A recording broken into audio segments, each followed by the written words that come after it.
let's bring in Israel's ambassador to the United Nations, Dhannon. Danny, welcome. Thank you for having me, Mike. So why did Israel feel a need to strike Hezbollah at this time?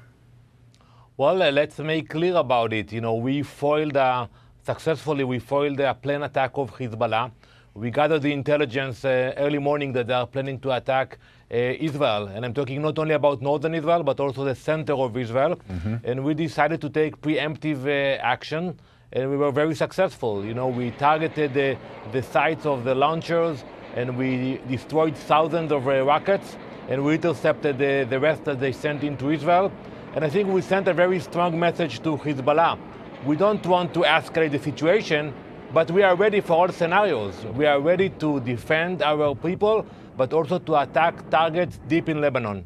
In the last few minutes, we learned one Israeli sailor was killed, 2 Israeli soldiers were wounded. Is that your understanding of the casualties on your side?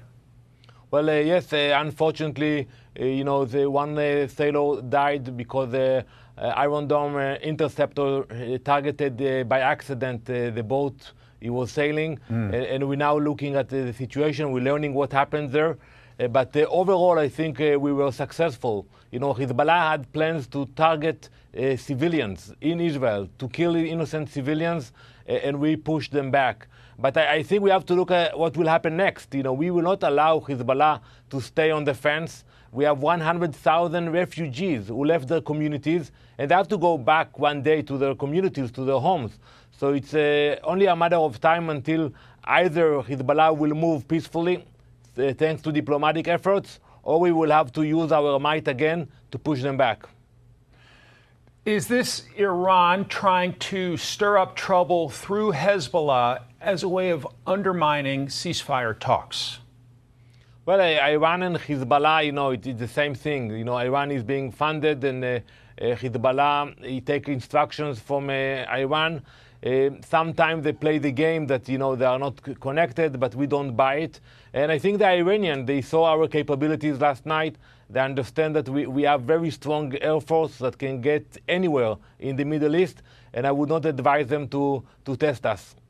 Let's show this tweet from Al Arabia's Washington correspondent, a timeline of sorts about these talks. July 10th, cautiously optimistic. July 19th, talks inside 10-yard line. July 24th, in closing stages per senior administration official. August 7th, as close as it's ever been per John Kirby. August 17th, closer than ever before per President Biden. August 20th, deal on brink of collapsing per U.S. officials. So where are those talks now? Well, it's devastating. We know that the hostages in Gaza today are suffering. Some of them are not with us because of the circumstances that they have to live in the tunnels.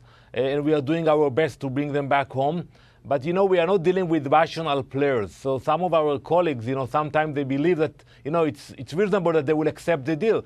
But for the last 5 rounds, Hamas said, no, we don't accept the deal, even though Israel was willing to make major compromises. So we are not dealing with logical players. I think we will have to continue with the military pressure to bring them to a point that they will have no other choice. Their deal is to destroy Israel. They don't care about the hostages. They don't care about the future of Gaza, reconstruction of Gaza. They care about destruction. What more can the Biden administration and U.S. policymakers do right now to help the situation and to help Israel? Well, first, we are grateful for the support. The very fact that there is a presence of U.S. Power in the region, it sends a very clear message to the Iranian: stay out of it. Stay out of this war. I hope they will listen to those threats.